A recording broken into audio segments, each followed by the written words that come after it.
You're listening to an archived Cabral Concept podcast. After listening to this show, check out the most up-to-date podcasts available at stephencabral.com/podcasts or search directly on iTunes. And now, welcome to the Cabral Concept, where board-certified naturopath and integrative health practitioner Dr. Stephen Cabral shares how he was diagnosed at the age of 17 with a life-altering illness and given no hope for recovery. It was only after studying and traveling all over the world did he discover how to combine ancient Ayurvedic healing practices with state-of-the-art naturopathic and functional medicine to fully rebalance the body and re-energize it with life. It's time to discover how to get well, lose weight, and finally feel alive again. And now, here's your host, Dr. Stephen Cabral. Hey everyone, and welcome back to the Cabral Concept. I'm happy to have you with me here today. I'm looking forward to getting into today's show. One of my favorite topics, as always, to discuss, and that is digestion. Love talking about digestion. The reason is this. If your digestion is not functioning at 100%, it's a ticking time bomb for when something's going to go wrong in the body. And we've spoken about this before, but it bears repeating that your digestive system is the epicenter for keeping toxins out of your blood and body, but it's also the place where all the food you eat, all that great food, right? Well, it has to get broken down. And if it gets broken down improperly, well, it leads to fermentation, it leads to gas and bloating and burping and all of those things. And if it doesn't get broken down well enough as well, you're going to lead to fatigue and potentially a lot of other issues as well that we're going to get into. Well, if you go back to my previous shows, I gave you my entire Candida protocol. I've given you my entire SIBO, a small intestinal bacterial overgrowth protocol. I've given you my parasite protocol. But what we haven't talked about as much is that fourth one. And that fourth one is called H. pylori. It stands for Helicobacter pylori. And what it is, we're just going to call it H. pylori today. It's a bacteria that resides in your stomach. A lot of people have a lower level of it. Believe it or not, about 30% of the United States, a little higher in Europe, about 40% have H. pylori overgrowth. And anywhere between 70 and 90% of people in underdeveloped countries are dealing with an H. pylori infection. You often see photos of children especially when I was in India, but you can see photos of children maybe in Africa and a lot of underdeveloped nations, and they have a very bloated looking stomach. And maybe you've seen that, maybe you haven't, but now that I'm saying it, you might recognize it in the future. And that is a sure sign of an H. pylori infection. Now, why is it so common? The reason it's so common is because it's so easy to get from untreated water. And that's why I give tap water a hard time, right? Because if you drink water with chlorine in it, which almost all water has for tap water, and the reason is it kills bacteria. So it's smart, right? And you've heard me talk about before, when I went overseas, I brought iodine to put in the water, and I brought chlorine tablets to put in the water. Do I want chlorine in my body? No, but what I did was I put the chlorine tablets in, and I allowed it to dissipate because I had in big pitchers. So I allowed that over hours to let the chlorine dissipate out. And then the iodine would obviously help to kill bacteria as well. I didn't want to get these infections. And the reason I didn't want to get the infections is because I've had an H. pylori infection twice. And I was dealing with these issues when I was 17 years old. So it was one of the many things that I had, right? I had so many issues. Who knows how long I had it, but it wasn't diagnosed until I was 17, 18 years old. So here's the issue, though. I was put on Prilosec. And I was put on Prilosec for the acid reflux I had and all the symptoms, not a disease, even GERD, not a disease, symptoms of an underlying root cause. And that underlying root cause was H. pylori. So here's the thing, though. I was given antibiotics, okay, fine, but it grew back, and I'll tell you why in a moment. And I was given Prilosec. But when you read the medical literature is not recommending you take an antacid or acid blocker like Prilosec or a proton pump inhibitor, a PPI, or anything like that for more than 2 weeks. One is it begins to change how your body digests food. That's super important because if you're not making stomach acid, you can't properly break down protein. And so we're not telling people oh, we need to cut back on all of our heavy proteins if we're on an acid blocker. That would be a smart thing to do, but we're not telling people that, right? Because we don't look at the body as a set of systems. We just give it, these chemicals, right? We give it chemicals and we just say, okay, do this, do that. But what are the repercussions of those chemicals? So I was given a essentially lifetime prescription of Prilosec. And of course I took Prilosec because that was my medical doctor's orders. And again, I'm not against medical doctors at all. Like, I believe a lot of medical doctors are absolutely brilliant. They're doing what they're told, and they don't have any other tools in that toolbox, right? And again, not their fault. Taught by the conventional medicine system, which I believe in wholeheartedly for acute-based medicine, meaning life-saving medicine, but not for chronic-based dis-ease of the body. So when we look at this, what's the end goal? I mean, the end goal is not just to get rid of the symptoms, because health is not an absence of symptoms, right? Health is robust vitality where everything is balanced within the body, that you don't need any prescriptions in order to mask those symptoms. So the only way you're truly healthy is if you're prescription free and you still feel great. So if you feel great while on prescription drugs, that doesn't mean you're healthy. It means you've masked the symptoms of poor health and dis-ease in the body by taking those drugs. But if you were to come off of those drugs, you would get the symptoms again, which means there's still an underlying issue and imbalance in the body that's going to then just manifest itself in some other way. Not tomorrow, that's the problem, right? So there's so many people out there with high cholesterol that end up with high blood pressure, and then they end up with type 2 diabetes. This is called metabolic syndrome. We see this all the time. And so we're basically, okay, let's suppress cholesterol. Got it. Okay, there's still in some inflammatory process. Now it comes out as high blood pressure. Okay, we're going to try to suppress that with beta blockers, all types of things, but we're not teaching people about their nutrition. We're not getting them to exercise more. We're not working on the de-stress protocol. And because of that, we're not emptying that rain barrel, right? Because of that, we end up with type 2 diabetes, cancer, etc., right? Any inflammatory-based issue.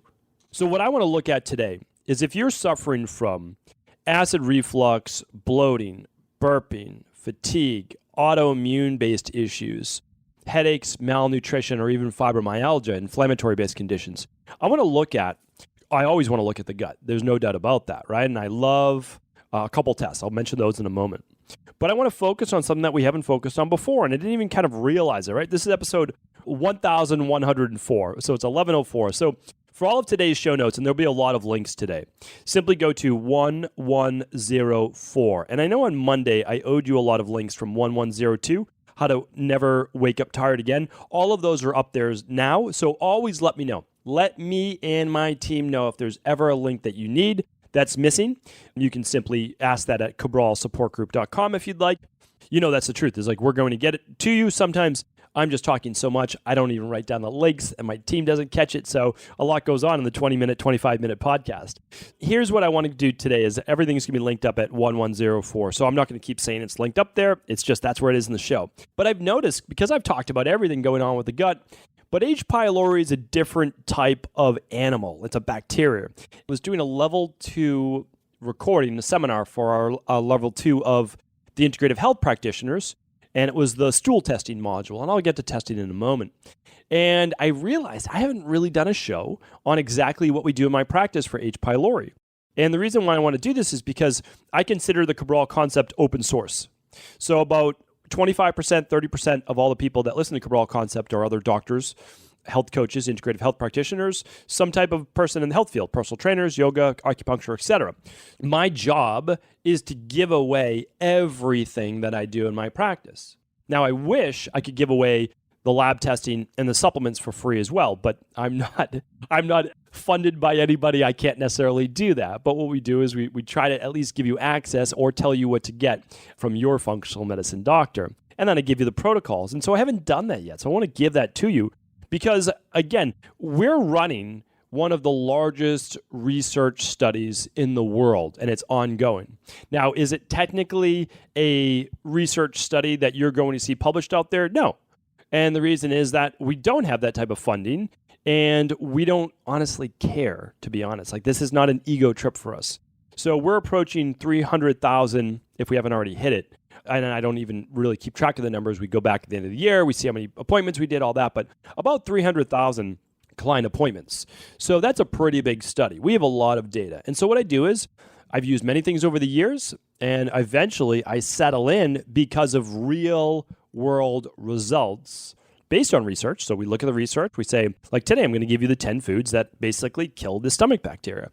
And then we look at the research, we look at the herbs, we looked at what's worked 5,000-6,000 years ago in Ayurveda and traditional Chinese medicine, and we look at Native American-based medicine, I look at Amazonian-based medicine, and then I look at state of the art. And I say, okay, let's do this. How are we working? Let's retest. Did it get rid of the H. pylori or candida or parasites or bacterial overgrowth? And if it did, great. Now, is it working consistently for 9.9 out of 10 people? And it is. Great. That's our protocol. And so, again, we've been doing this for a long time, so we know what works. And I just want to share all of that with you today.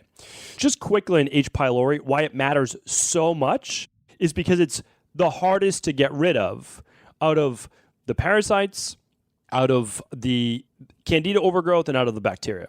And part of that is that it's called a gram-negative bacteria. And you don't need to go back to biochem or any of these specific courses to learn what that means. All you need to know is that it's a double cell wall. It's a double cell wall bacteria. So that means that you can penetrate the outer wall and it still has another line of defense before you kill it.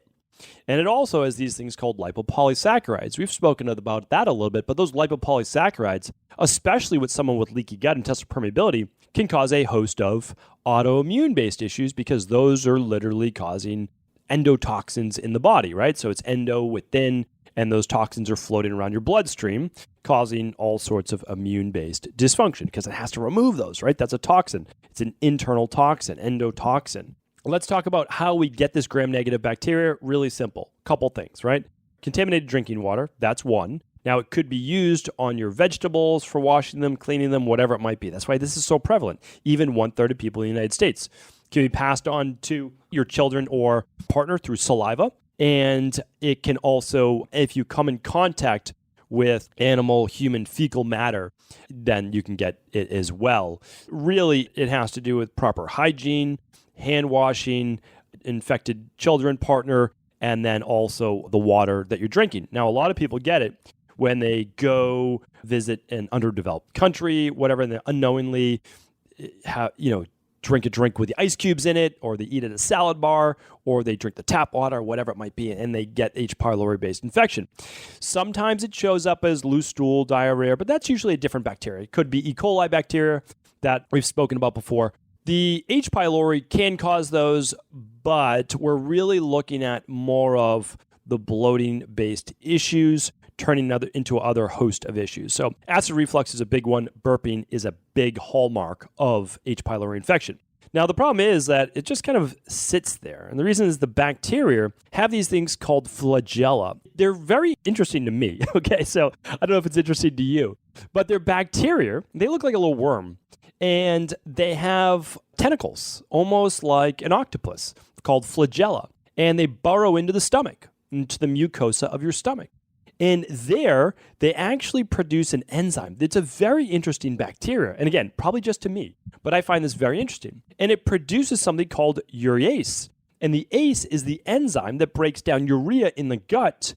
And from there, we start to get more of what's called ammonia. Now, this is very interesting because couple things happen. One is the enzymes and the protease from the bacteria itself begins to kill what's called the parietal cells in the stomach. Now, those are cells that produce hydrochloric acid. So that's important for one. The second is that it begins to break down, so they're called endothelial cells, and stop the mucosal lining from protecting us against acid. So whatever acid there is, or even just gastrin or pepsin in the stomach, begins to break down that stomach. So another hallmark of H. pylori is ulcers, duodenal ulcers, peptic ulcers, gastric ulcers. If you've had an ulcer, 90% chance you have H. pylori. And again, this is why it's important that we pass this on to others, because you may never have had this. I've never had an ulcer.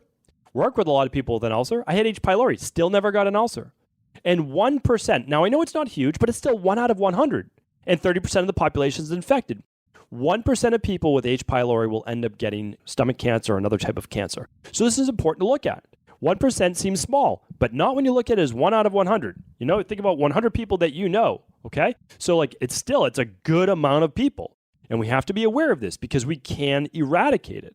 So these are important. Just a couple more things that I want to just make you aware of this, and I'll get to those foods, is that when it produces ammonia is a very interesting substrate in the body.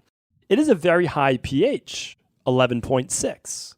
So if something has a high pH, and your stomach's supposed to be between a 2 and a 3 pH, very acid when you break down food, right? When you're digesting food, what could that cause? Bloating, right? Bloating.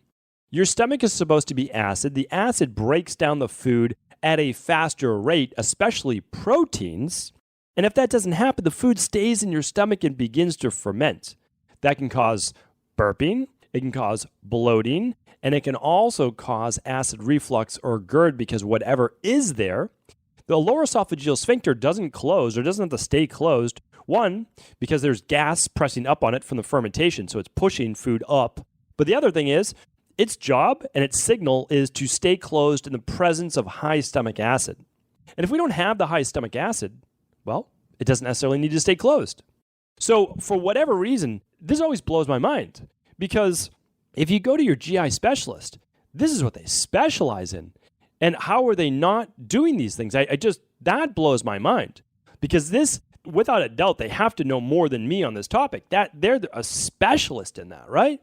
But yet we don't do anything about it. We don't ever talk about that with people. And I don't know. I don't understand it. I simply can't comprehend it, which is why for me, it's hey, this is not going to stop. The Cabral concept, we'll do a daily show forever. We'll repeat topics from a different angle if we have to forever. And it's because we're just not being shared this. No one's talking about this.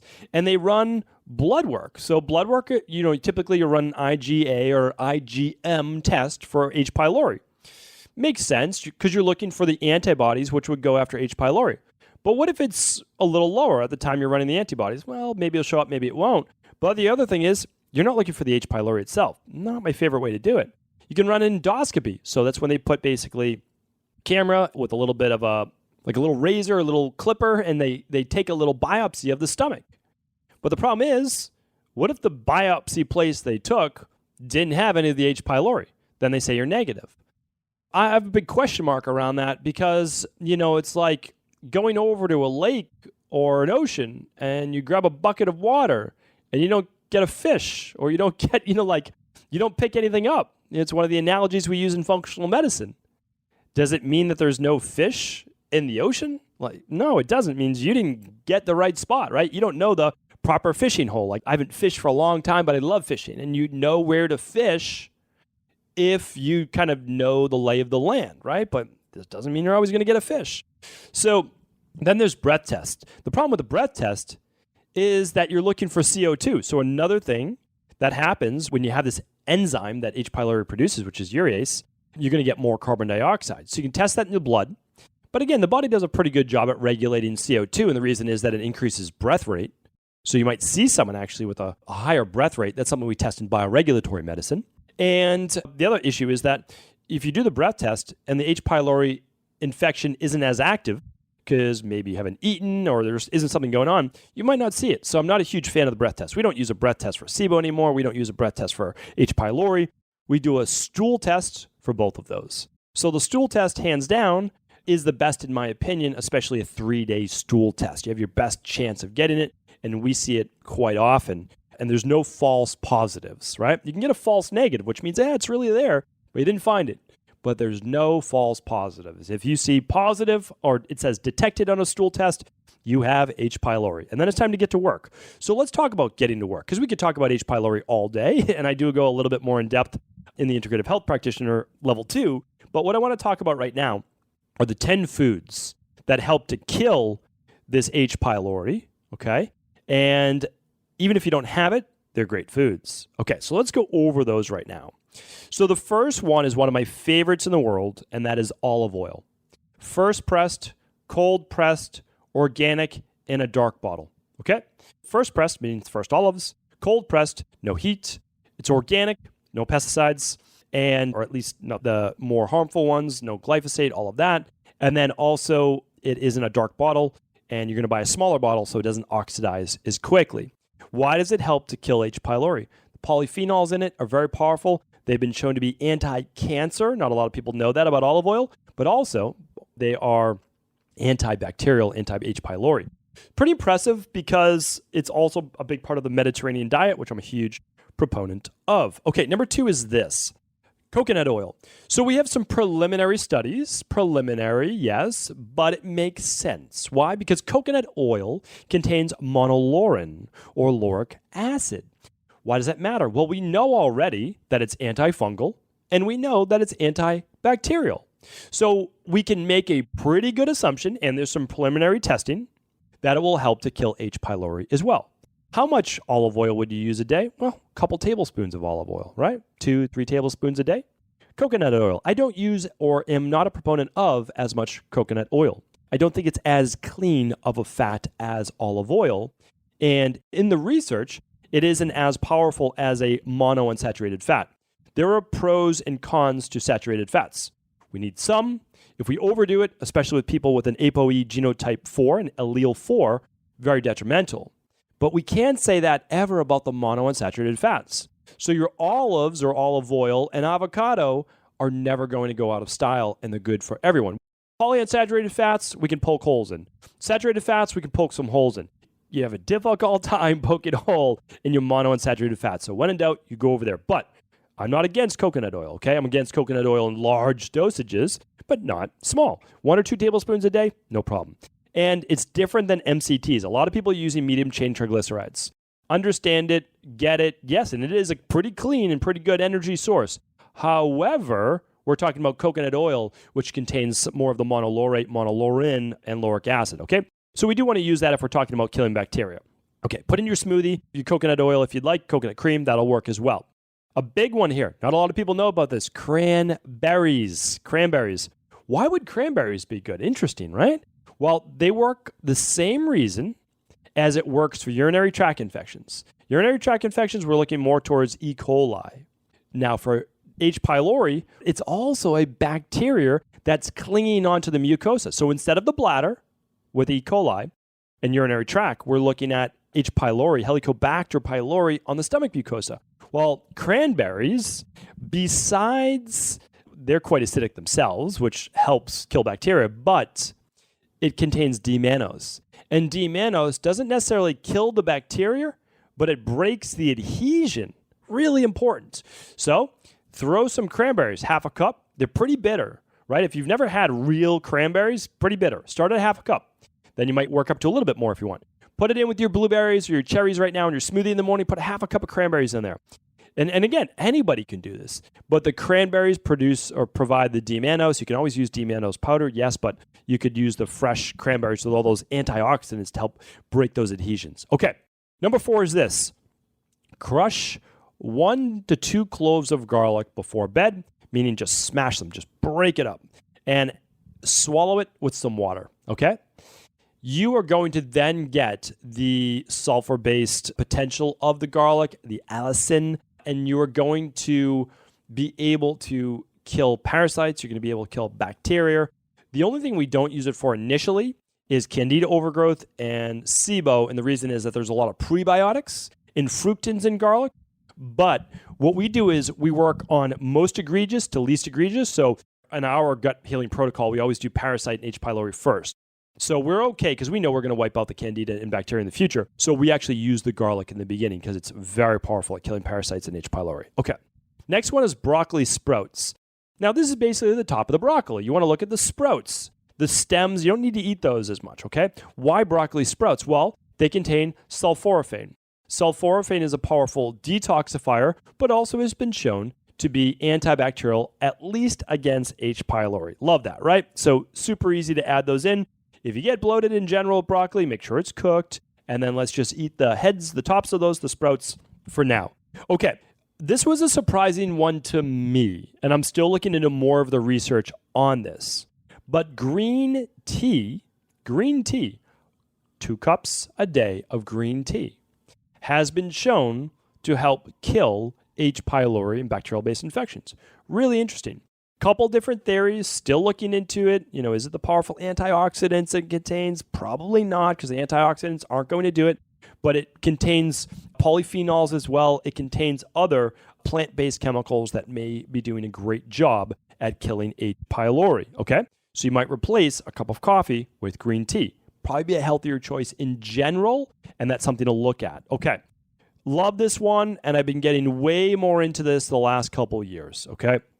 I was using raw honey, raw local wildflower honey for many years to help my seasonal allergies. Started at the tiniest dose possible because it would drive my histamines crazy. And by the way, H. pylori can give someone a lot of burning in their stomach, which isn't necessarily acid, but histamine inflammation.